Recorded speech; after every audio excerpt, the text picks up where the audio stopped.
Already has the US Open in his trophy cabinet and is the current world #1. So live now to Biola Solace-Chukwu, who is a sports journalist based in Nigeria.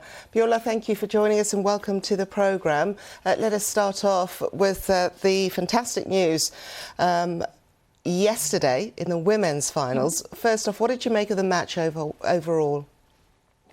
It was absolutely historic. It was really nice to see Marketa Vondrousova, who nobody really saw coming, winning the title. Coming into Wimbledon, she was 2-10 on grass. This is absolutely not her favorite surface, but she got the job done. I must say, in this part of the world, Africa, it was a little gloomy because we're really looking forward to seeing Jabeur, who is an African, winning a Grand Slam title, especially as she's come close twice before now. So yes, it was heartbreaking for Africans, but it was also historic for the tournament. I mean, an unseeded woman who isn't great on grass winning the tournament was something mind-blowing, I must say.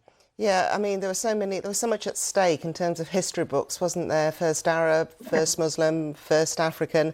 There was a lot at stake for her. Was it just a case of the nerves again for Ons? Yes, definitely that. It was really just Ons Jabeur's nerves getting the better of her, because if you have watched Ons Jabeur in the last few years, 3-4 years, you would know that was very, very far from Ons Jabeur playing her best.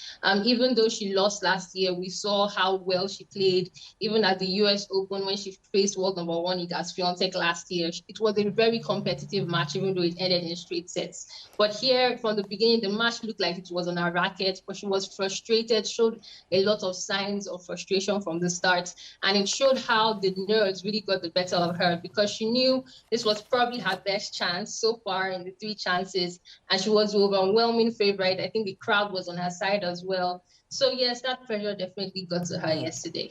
So it was a case of being patient and having nerves of steel. Who do you think out of Novak or Carlos is going to win on that one later today on centre court at Wimbledon? I mean, Novak Djokovic is literally the definition of nerves of steel.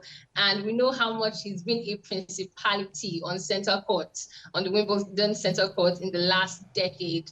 I know this is a very, very, it's going to be a very keenly contested one. It was a little disappointing when they met at the French Open semi-final and Carlos Alcaraz couldn't play at his best because he suffered cramps due to nerves. But I want to believe the 20-year-old has learned that lesson. I mean, he has beaten Djokovic before sometime last year. So he needs to look back to that and then, just give it his all. I know it's very difficult facing a 23-time Grand Slam champion when you just won him yourself.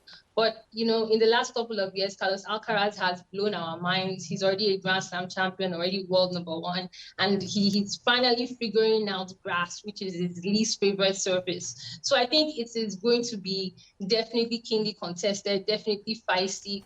But I do not see Carlos Alcaraz taking it over Djokovic today. Biola, thank you so much for that. We'll be watching how that game unfolds, of course, here on BBC News.